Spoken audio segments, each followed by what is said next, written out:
So I found amazing and magical combination of two productivity laws, two productivity techniques that have allowed me to complete all my goals every single day. By understanding and incorporating these rules into your everyday life, you can accomplish every goal that you set out to do. In this video, I'll show you how to maximize your output by combining Parkinson's law and MITs. So first, let's get into MITs, which are just your most important tasks. And that's exactly that. They're the most important things you need to accomplish on a given day. Now, figuring out what you want your goals in life to be is very difficult, but it's very rewarding. And even if you figure out what you want your goal to be for the next year, it's so helpful in planning out your life and planning out your activities. What I do every year is I figure out what I want to try and accomplish that year. And then what I do is I break that down into monthly goals. And then at the beginning of every month, I break those monthly goals into weekly goals. And at the beginning of every week, I break that weekly goal into daily goals. And that's exactly where the MITs come in, right? My daily goals are probably going to be my MITs, right? And the idea is to focus on a small number of high priority tasks to really figure out what you want to get done and get it done. Now, I can't help you identify your goals, that's your job, but what I can do is help you accomplish them. So step number one is to make sure those goals are clear. So let's start small. Is there something you really want to accomplish this month? Something you really want to accomplish this week?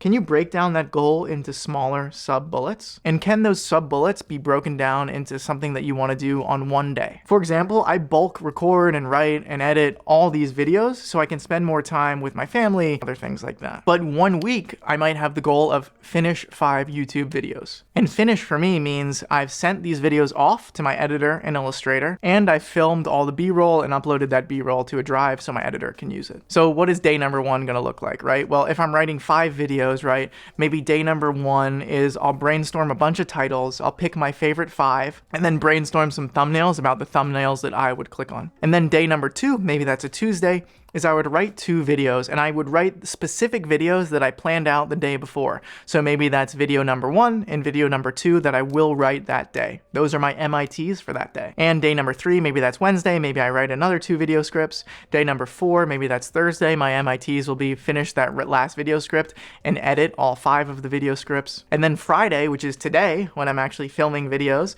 maybe I'll record all my A-roll, which I'm doing right now, record my B-roll, and upload all those things so my editor and illustrator can look at them. And then that's it. I've done my weekly goal by breaking that goal down into everyday MITs. And what I didn't tell you before is this is actually part of a yearly goal that I have. My yearly goal is I want to publish a YouTube video every other week. So if it takes me about a week to bulk do all these things, that means every 8 weeks, I need to have 1 week where I can dedicate to kind of filming and recording YouTube videos. And that's what this week is. Now, if I just came into this year, if I just came into this month, if I just came into this week saying, I want to post videos on YouTube. Now, that's a really nice goal to have, but it'd be difficult for me to actually figure out how I would do that. But now that I've broken it down into all these steps, it makes a lot more sense in my mind, and I know when I'm going to do these things, which lets me actually accomplish these tasks. Now, I haven't been a YouTuber for very long. Maybe I've been doing it for about 2 or 3 years, but some of the biggest and best YouTubers I know all follow this general kind of strategy, figuring out what they want to do, scheduling out how they're going to do it, and then doing it. Anything I can do to reduce the friction to do tasks that are important to me, I want to do. So I have it planned out specifically what I want to do. The morning when I need to write these things, I have my website open to the WordPress where I'm going to write it all out. Maybe I've outlined it the night before, so it's even easier for me to just start writing. Everything that reduces friction, I want to do. And I also increase the friction to everything else that I don't want to do. So maybe I don't have a video game console in my apartment because I don't want to play video games. Maybe I don't have Instagram or TikTok downloaded on my phone because I don't want to look at those things.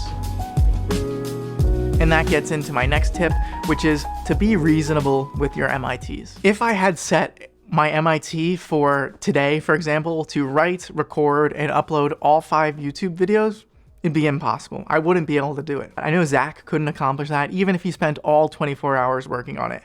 And I would sacrifice sleep, mental health, all kinds of things to do this. You know you best. What can you accomplish on a day? What are you doing on that day for those MITs to be reasonable to whatever you're doing that day? Now, it's also important to be a little hard on yourself, right? You want to be a coach to yourself. If, for example, I have 10 hours today, which is about the amount of time I have to do work today, but I only set a task that takes me an hour, yeah, I'll accomplish that MIT, and that's good that I accomplished it, but it's not really training myself to work hard. It's not really training myself to optimize my performance. Now, of course, I take time off, I take breaks. For example, tomorrow, Sunday, I have nothing set on the calendar. It's just a chill kind of rest day. But when I have a work day, right, I want to make sure I'm performing to the best of my abilities. So what I would do is I would max out on 3 MITs per day, and then also have some LITs in the background to perform if you want. And what are LITs? Well, I just made it up. Maybe it's something that already exists. I don't know. But it's just low importance tasks. So maybe that's calling a friend, doing emails, cleaning your apartment,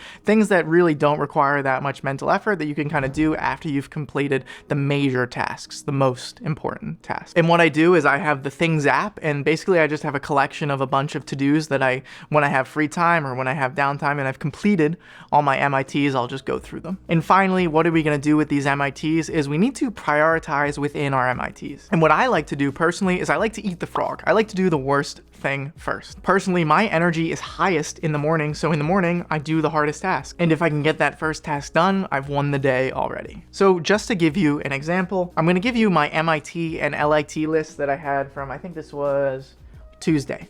So my MITs for that day were write a video titled How I Continue to Study While Working 100 Hours a Week as a Doctor, and number 2, write a video titled How I Stopped Wasting 1,000 Hours per Year. Now the LITs were book flight home, buy new running shoes, reply to emails, plan my meals for the next week, and clean out my fridge. And I completed both MITs, and I completed 2 of those LITs, which was booking a flight and buying new running shoes. MITs I must complete that day, while LITs I don't really have to finish.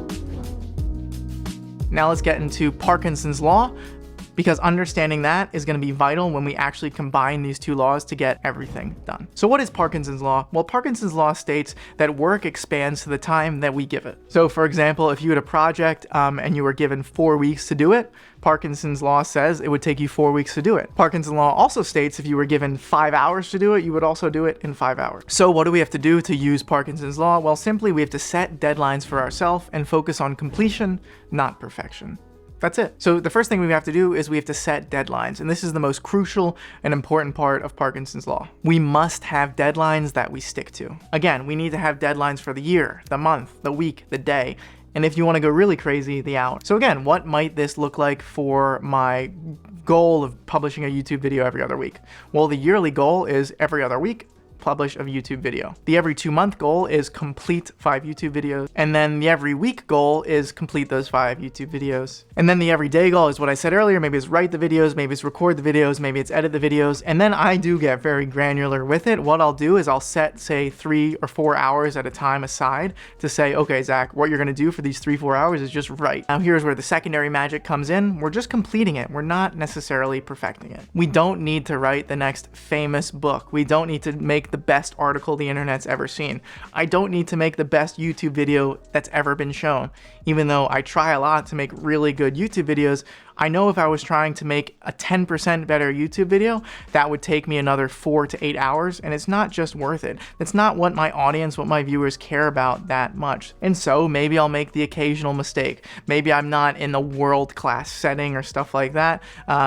But I realized that if I was going to go that far, I'd stop actually making videos. I'd stop actually producing and creating. I think you guys care mostly about the content. Now, of course, the production quality is important, but just like Casey Neistat says, story is really all that matters. Content is what matters. And I agree with him to an extent. Okay, so now we know about MITs, we know about our most important tasks, we know about Parkinson's law, about setting deadlines. Now we're gonna bring these 2 together to finish and do everything we wanna do. And I do it every single day. For example, I'll give you a week of my MITs by using Parkinson's law for a week when I was in the hospital. So one of my days, my only MIT was fix a website design bug that was on my resources page of my website. Tuesday, the next MIT was talk with my mom. Wednesday, my MIT was send my resume to 5 people for advice.